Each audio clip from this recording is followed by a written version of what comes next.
Oh.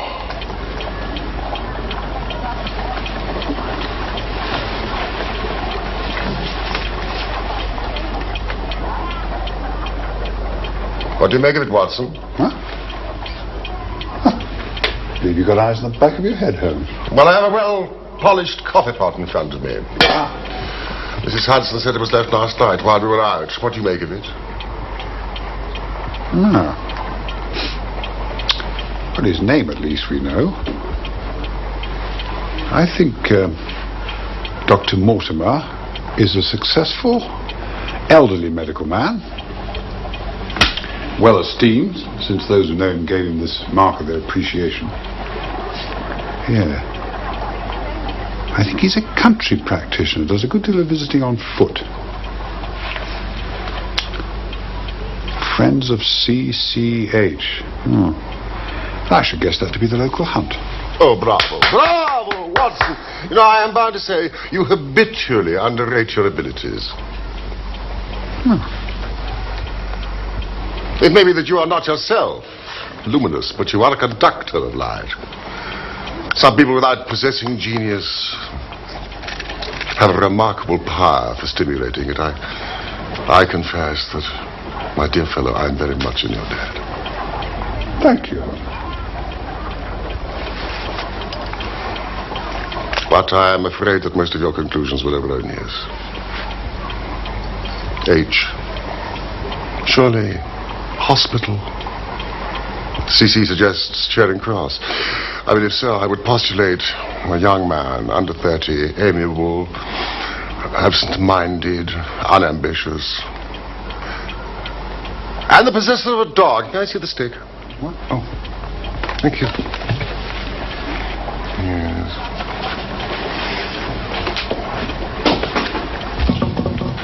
Larger than a terrier. Smaller than a mastiff.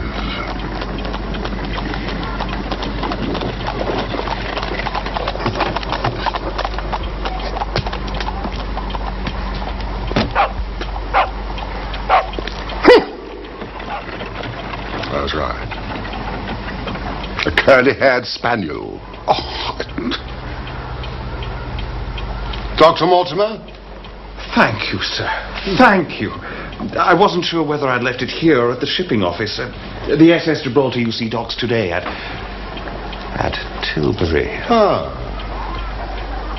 You interest me very much, Mr. Holmes. I'd hardly expected so dolichocephalic a skull, or such well-marked supraorbital development. Would you have any objection to my running my finger along your parietal fissure? Please, Dr. Mortimer. A cast of your skull, sir, until the original becomes available. It is not my intention to be fulsome, but I confess, I covet your skull. Behave and sit down, Dr. Mortimer. With what? Yes. Good boy. Well, I presume that it was not your phrenological passion which drew you to Baker Street. Unfortunately, it was not, sir. What? I have here the statement of a certain legend which runs in the Baskerville family. Baskerville? Yeah, I'm an executor of Sir Charles Baskerville's will and found it amongst his papers. It concerns Hugo de Baskerville, who was lord of the manor at Grimpen on Dartmoor. Dartmoor? Some 200 years ago. The document is somewhat later. Then from this story to be circumspect in the future. For those foul passions whereby our family have suffered may not be loosed again to our culpable ruin. 8th of November 1742 was an intriguing preamble. I read of Sir Charles Baskerville's death. From a medical point of view, it was a poorly informed article. No, thank you. He died of dyspnea and cardiac exhaustion. Were the conditions linked or were they parallel? Oh, they were linked, in my opinion. There was some facial distortion. Caused by the cardiac pain, presumably. Yes. You sound doubtful. It was not merely facial distortion. Well, in the year 1692, Hugo de Baskerville abducted a young girl. But she escaped across the moor at night, cursing. He unkennelled his pack of hounds and hunted her down like a wild animal. When his 3 drunken companions followed, they found the girl in a deep dip or goyal, dead from fear and fatigue. They were also confronted the cause of her death, a huge, demonic hound. Even as they looked, the hound tore the throat out of Hugo de Baskerville. One companion died that very night of what he saw, and the other twain were broken men for the rest of their days. This hound is supposed to have haunted the family since then, to the general misfortune of the line. Well, this may appeal to your lurid taste in fiction, Watson. It's a fairy tale, sir. Well, of course, Mr. Holmes. But fairy tales would not survive without a kernel of truth, huh? On the night Sir Charles died, I arrived at Baskerville Hall at first light.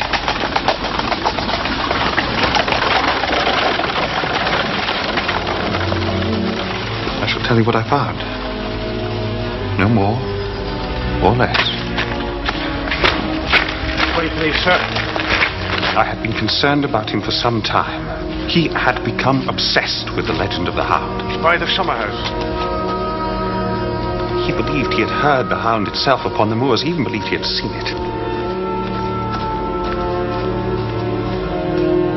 At the time, I took such morbid fancies to be part and parcel of Sir Charles's pathological condition. And now? I no longer believe that to be the case.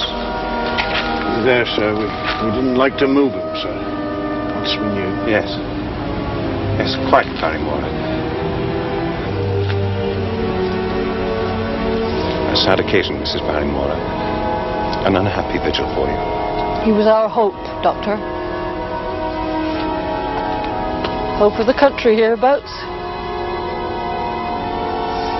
He brought the world to us. He was our hope.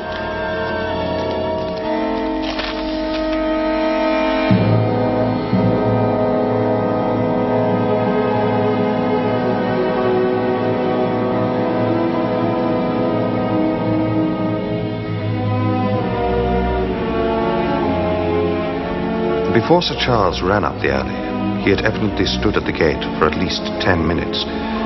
How do you know that? The ash had dropped twice from his cigar, and there were also 3 spent matches. Press me, Dr. Mortimer. Was there anything else? Yes. Footprints? A man or a woman's? Mr. Holmes. The footprints of a gigantic hound. Several people have seen a creature upon the moor, a huge creature, ghastly and spectral. I've cross-examined 2 of them, hard-headed countrymen both, and their stories tally.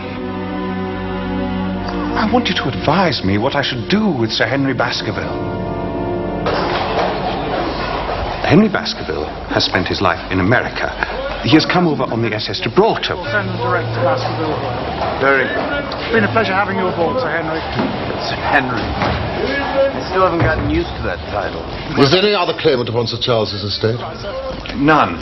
His youngest brother, Roger, died in Central America of yellow fever some 30 years ago.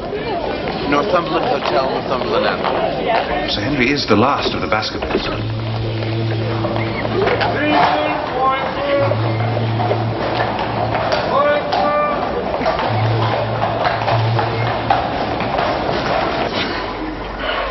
Why did you not consult me immediately? There is a realm in which the most accomplished detective is helpless. There are certain things here which are impossible to reconcile to the settled order of nature. Yes, well, if you believe this to be supernatural, you'll find more help from a priest.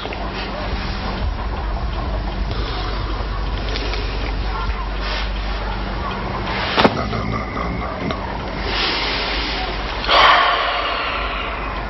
How can I assist? and I'll have an answer, damn it!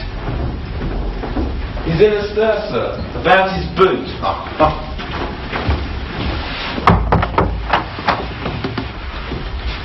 By thunder, if that fellow can't find my old black boot. Surely it was a new brown boot. No. Last night, they took one of the brown ones. Today, they've sneaked one of the black. I'm sorry, Mortimer. I'm sorry to trouble you with this nonsense, but this is a first-class hotel, damn it. Oh. Hello. Mr. Sherlock Holmes at your service. I think it is worth troubling about, as a matter of fact. You do? Why? Because it's inexplicable. Good. That's good.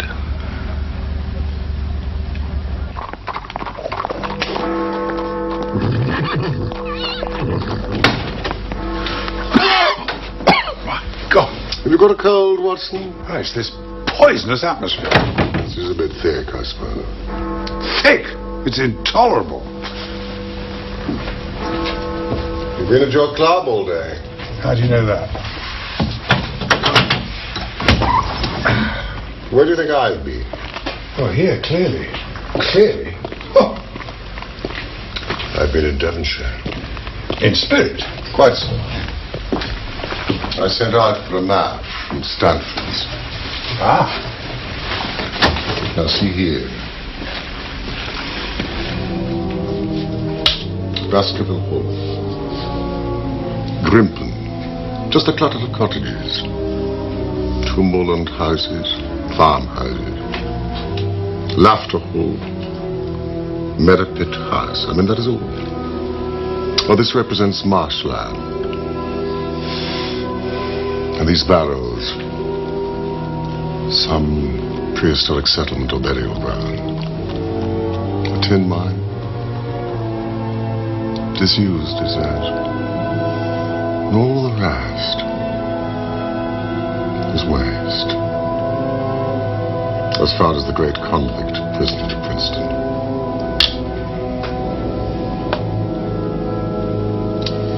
It is a worthy setting if the devil did decide to dabble in the affairs of man.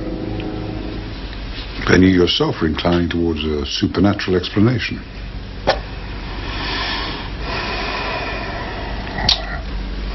You'd better send word to Dr. Mortimer that we breakfast with him tomorrow. It arrived by post this morning.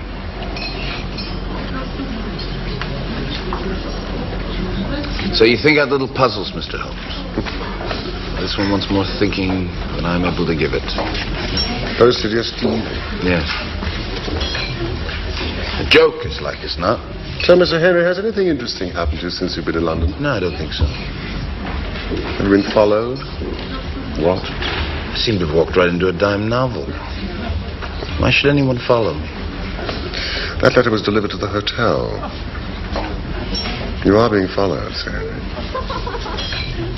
If you value your life or your reason, keep away from the moor. Now, the issue I suggest is whether it constitutes a friendly or an unfriendly warning. That is surely impossible to determine. Now, there are various features which may help us. The envelope, for example, if somewhat crumpled, is presentable. Its contents, mostly, are not. The letter has been torn neatly enough along a fold. And the leader article in the Times, the leaded bourgeois print, is unmistakable, has been chosen from which to cut the message. But the message is awkwardly cut, with inappropriate short-bladed scissors. And the gluing of the print to the paper is smudged and misaligned. Now see.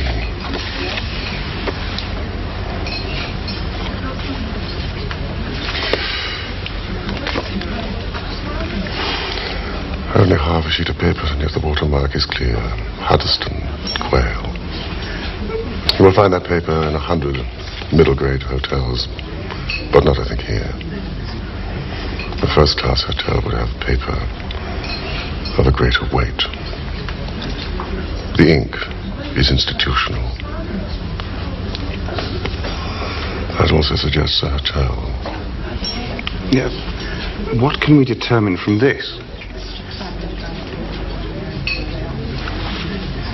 Pocket, flap. I infer that the person who wrote this message is staying at a nearby hotel. He's neat of habit and started the task methodically. But then he began to fear discovery. He rushed it through and put the result into his pocket until such time as he posted it. It is true that fearful people threaten, but my interpretation is that this is a friendly warning, because it seems a risk was incurred in its execution. Bravo, Mr. Holmes. You fulfill your reputation, sir. No mistake. But if you're right and this fellow's afraid, then he's afraid not only for his own skin, but what might happen to me. Quite so. Dr. Mortimer, I think it is time, as you explained.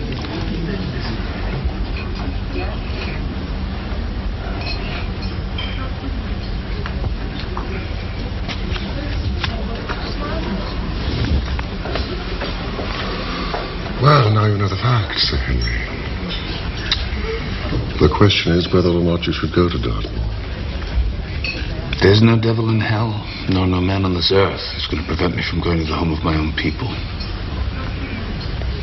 We must see how we can mitigate the danger. You really believe there's danger? I think that if there is, then it is considerable. You certainly cannot go alone. Dr. Mortimer returns with me. He has his practice, and he lives many miles distant. You'll come yourself? I have to stay in London, a blackmail case. I recommend my friend Watson.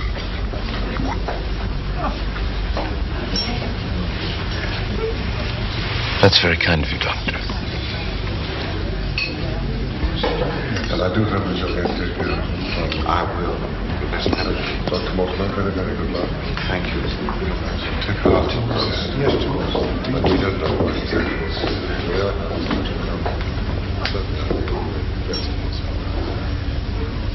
So, tomorrow.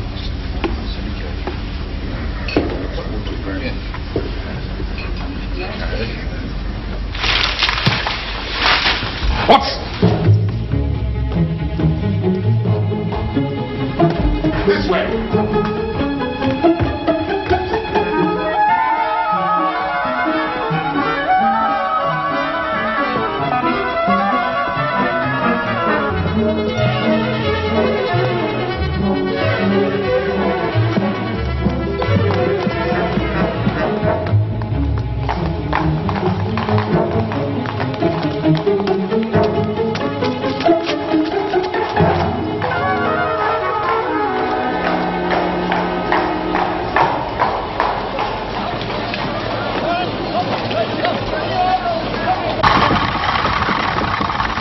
Who was that man? I have no idea. Well, how did you know someone had been following Baskerville? How else did they know so immediately where he was staying? At least they will not continue to follow him now.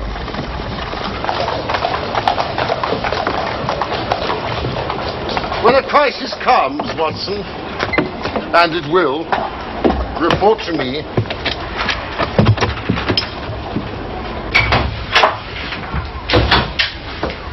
Watson, do you know what the residue of Sir Charles Baskerville's estate was? No, I don't. 200 million. A stake for which a man might play a dangerous game. Such a sum has a definite materiality. And yet, to all things in heaven and earth. We are men of science, Holmes. And yet.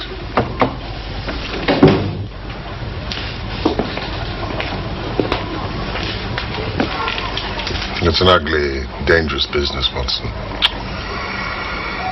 Believe me, I shall be very glad to have you back safe and sound in Baker Street once more. Thank you, Holmes.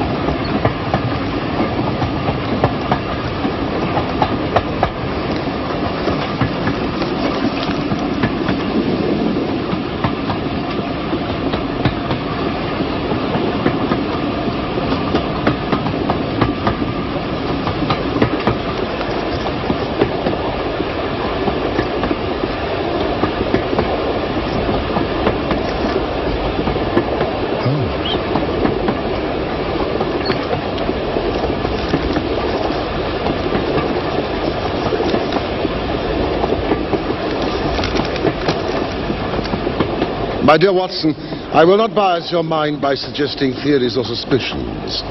Simply report facts to me in the fullest possible manner. Concentrate your attention upon the following.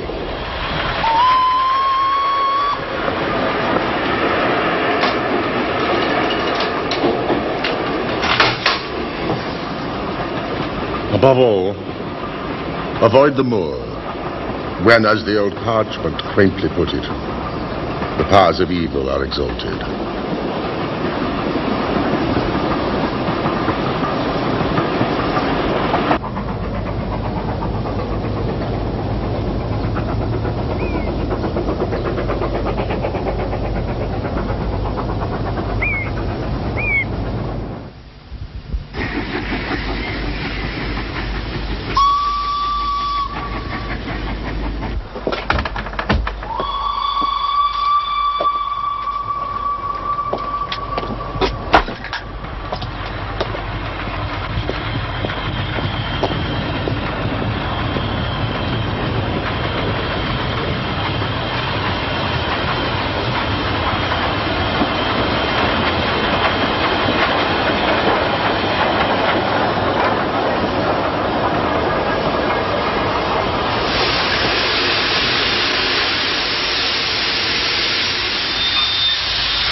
Convict, escaped from Princetown, sir. Out 3 days now. Well, been watching all over. They ain't seen no sign of him. Farmers don't like it. Who is he? Selden, the Notting Hill murderer. Folk are locking their doors, I can tell you. What'd the man do? He murdered a whole family. With such savagery, they deemed him insane.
Welcome, Sir Henry. Welcome to Baskerville Hall. Thank you. It's Barrymore, yes? At your service, sir. Mrs. Barrymore? Madam?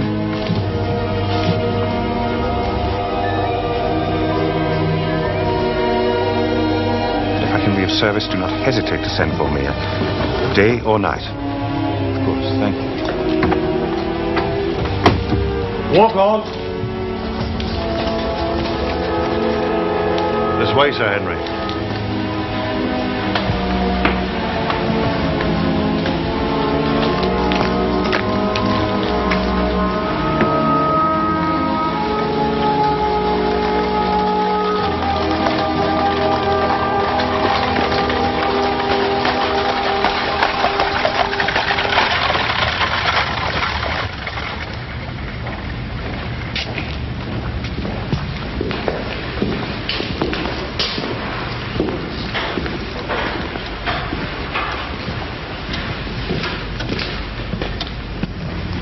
500 years of us. Just as I imagined it. Too much as I imagined it. This place needs is the products of Messrs. Swan and Edison. But I suppose I can tone down to it.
Excellent meal, Barrymore. Please thank Mrs. Barrymore for us. Thank you, sir. Shall be pleased you enjoyed it. Well, Dr. Watson, shall we?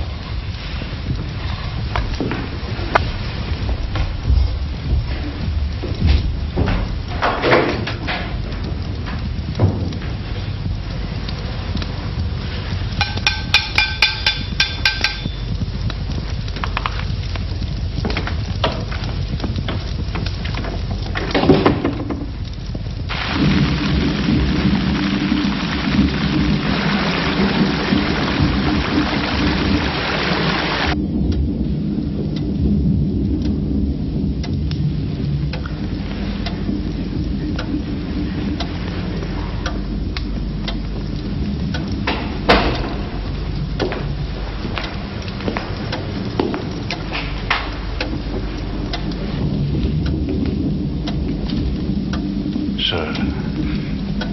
Barrymore. What is it?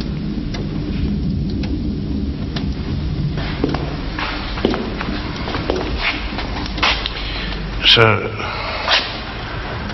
my wife and I will be happy to stay with you until you've settled in and made your arrangements. But your family's been with us for generations.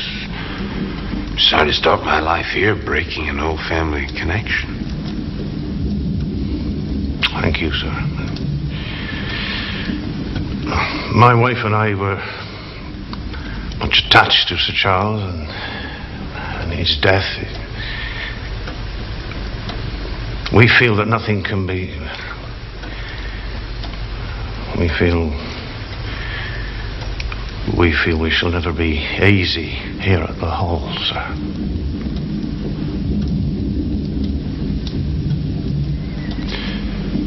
Right. Well, what do you mean to do? Oh, Sir Charles's generosity has given us the means to set up in business in a small way, sir. Ah. Well, thank you for telling me. Might I look forward to you pulling me a pint in your own house one day? That is the sort of thing, sir. Thank you, sir. Good. But mind you call it Baskerville Arms. Yes, sir. Thank you, sir.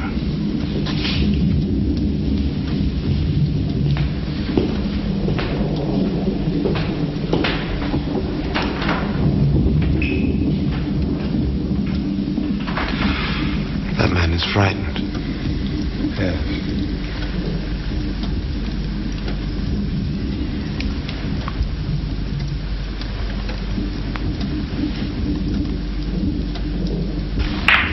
Shot.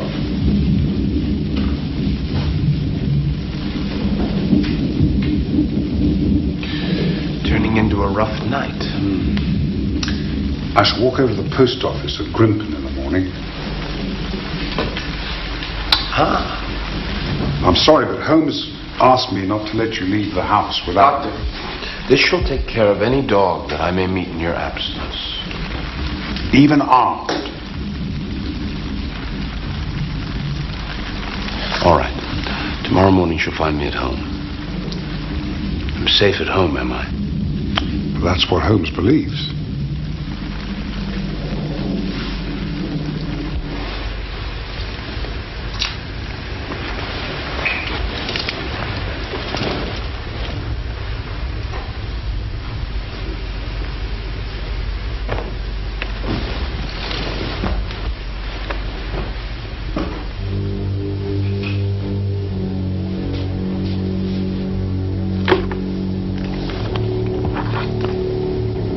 It's an ugly and dangerous business, Watson. I shall be glad to have you back, safe and sound in Baker Street once more.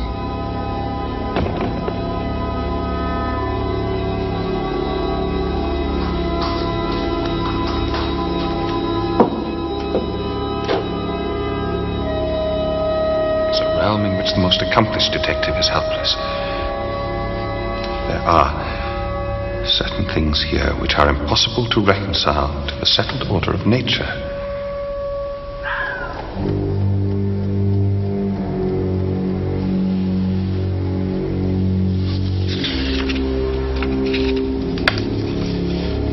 Above all, avoid the moor, where, as the old parchment quaintly puts it, the powers of evil are exalted.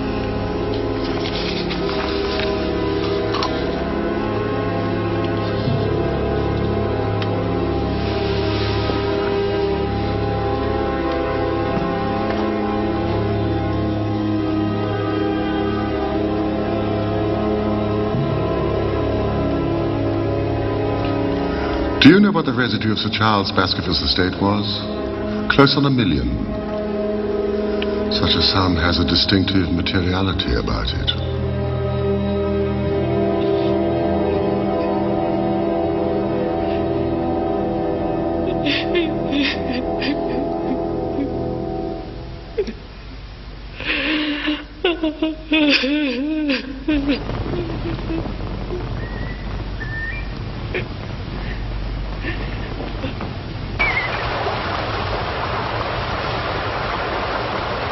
Good morning.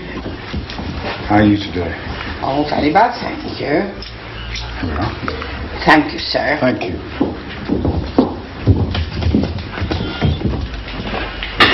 Goodbye. Goodbye, sir.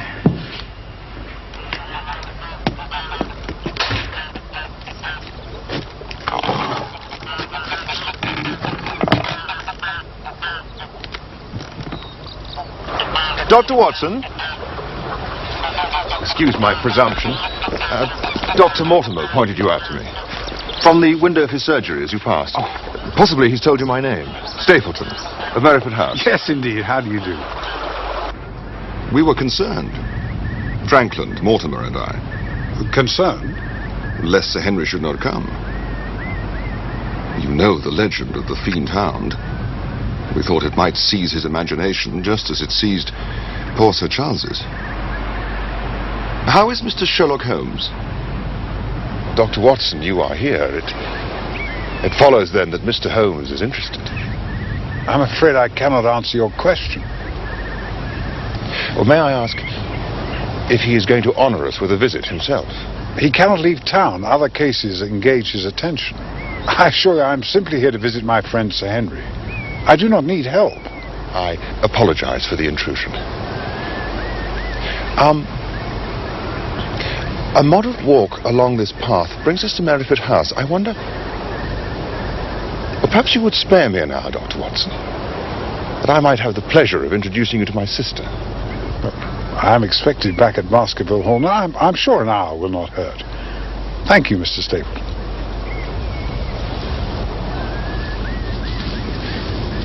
It was entomology, was it, that brought you to the moor? Indeed.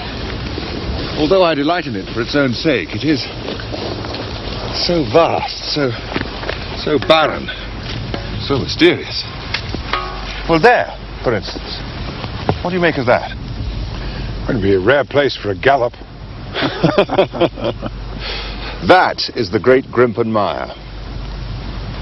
False step there means death, to man or beast. Well, only yesterday I saw one of the Moor ponies wander into it. He never came out. I could see his head for quite some time, straining out of the bog hole. It sucked him down at last. And even in the dry season it is a danger to cross it, but after these recent rains, it is an awful place. And yet, I can find my way to the very heart of it and return alive. But why should you wish to visit such a horrible place? You see the low hills there beyond it? They're really islands. Flora there is undisturbed, which means, of course, that rare species can breed there. And one of them, a subspecies like Canidae, is unique to the place. In fact, I'm credited with its discovery. Really?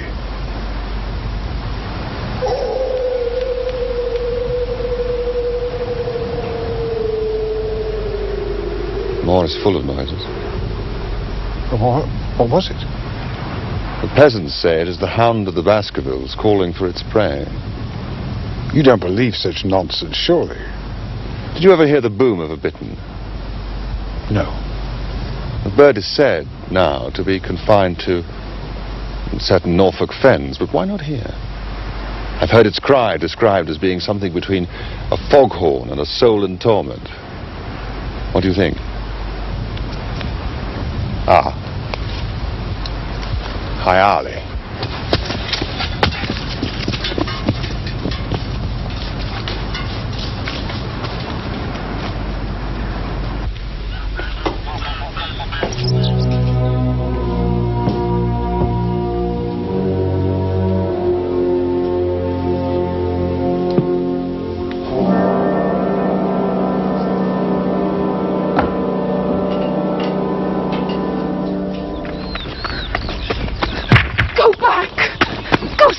To London instantly. For God's sake, do what I ask. Go back and never set foot on the moor again. Shh, my brother is coming.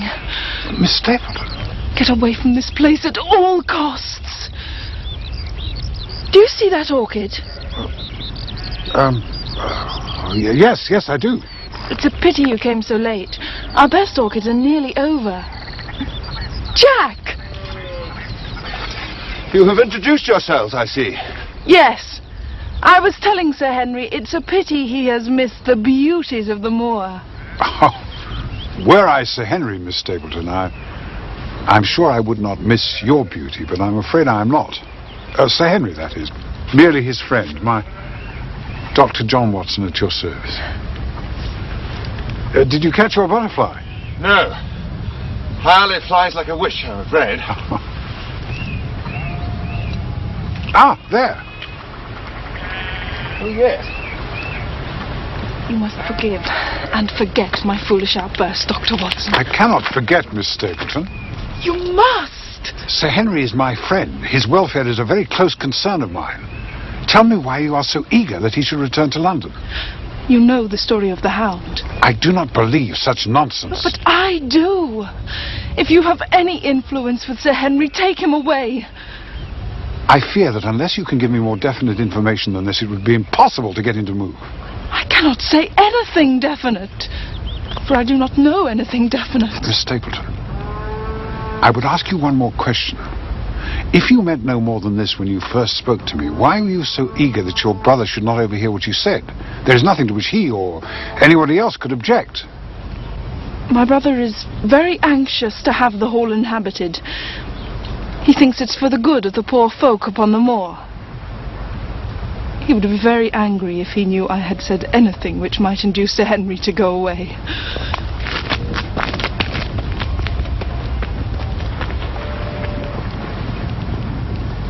Any luck? Afraid not. Flies like a witch. And so beautiful. Pale clouded yellow. I have a number of them, of course. I must show you my collection.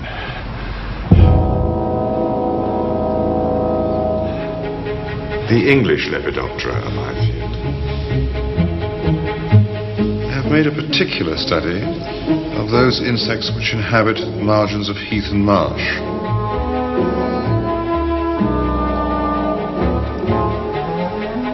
A magnificent collection and the work of a serious scientist. Even the Exotica, I must mention a brilliant creature called Morpho Pellides limpida, was dated and catalogued with the care he applies to his personal field, the British Lycaenidae. One of which is unique to the moor. I must also report that the new brown boot has turned up. Barrymore found it amongst Sir Henry's luggage when he unpacked.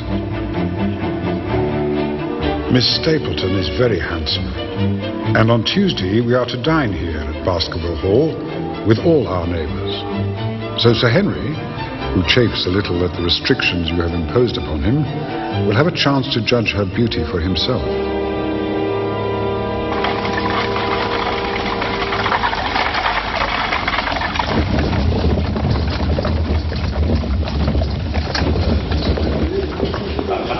We are also to meet Dr. Mortimer's wife, and the old vicar of Grimpen, who is very shy, they say. And Mr. Franklin, an amateur astronomer of some note, who has a reputation of being litigious to a fault. A red letter day. Law is law, and I mean to teach them. I have established a right-of-way slap through the middle of old Middleton's Park. Case decided today.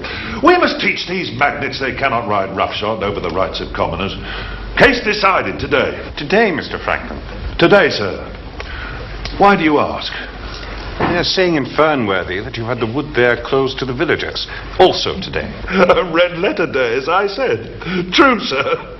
I shall be burnt in effigy tonight in Fernworthy, but I have the case against them. Infernal people seem to think there are no rights of property. They can swarm where they like with their picnic papers and bottles. But why should they complain? No one goes to the wood now. They have to cross the moor to get to it. No one will cross the moor. And why is that, sir? You've surely heard. The Hound walks abroad upon the moor. The Hound of the Baskervilles, Sir Henry. I've heard. Is it a phenomenon you believe in yourself, Mr. Franklin? Ask the vicar. Astronomic and forensic matters are my domain. Demonic matters are his. Is it a hound of hell, vicar? Or what? Yes. An interesting question. Whatever it is that has been seen, it is undoubtedly something. Our farrier, Thomas Chubb, is not a man given to visions. And he saw something out there. A dog, he said, but the size of a calf. And I do not think local hysteria is an adequate explanation. Myself, I pray nightly that it remove itself from us, whatever it is, and that we all may sleep the more soundly. Yes. I believe it is seldom the murderer who frightens the folk. In Grimpen they believe he is still upon the moor. We are too ready to condescend and attribute superstition to these poor people, when they are in fact subject to a natural and sensible fear. Bravo, Miss Stapleton. Bravo. This hellhound's existence would not survive a court of law. Mere hearsay. Bring the thing before the bench in the full blaze of jurisprudence, say I, then I will believe in it.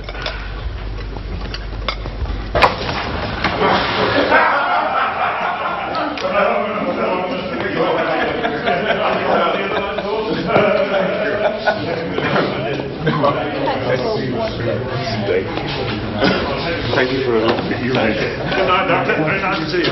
Very good to see you. Ah, Sir Henry, what could be pleasant? You take it. Very nice to see you here. Get used to our bunch of work. Good night, Barrymore.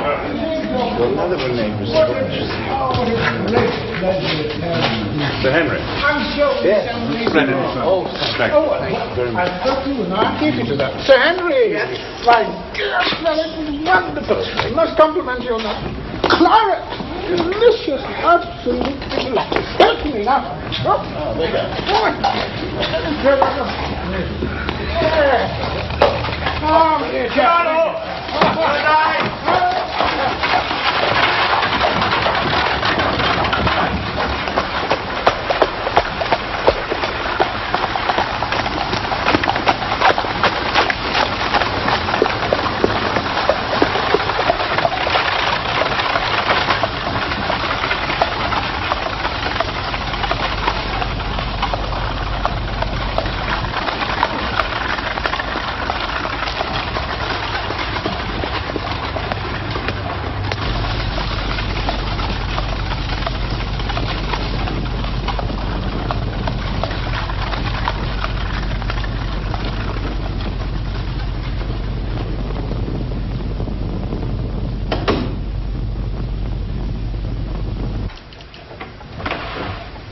We must not go onto the moor in darkness. When the powers of evil are exalted, Doctor, bogies to frighten children, man. Come on. We have the chance of getting to the bottom of this business tonight.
You all right? I thought to shoot, but I couldn't. Come on.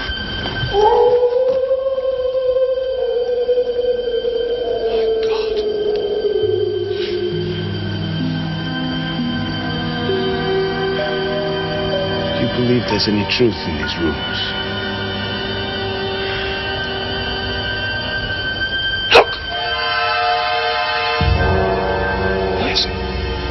Barrymore? It's not seldom, at any rate. We were followed in London and we're followed still. Come on. Let's get back to the house.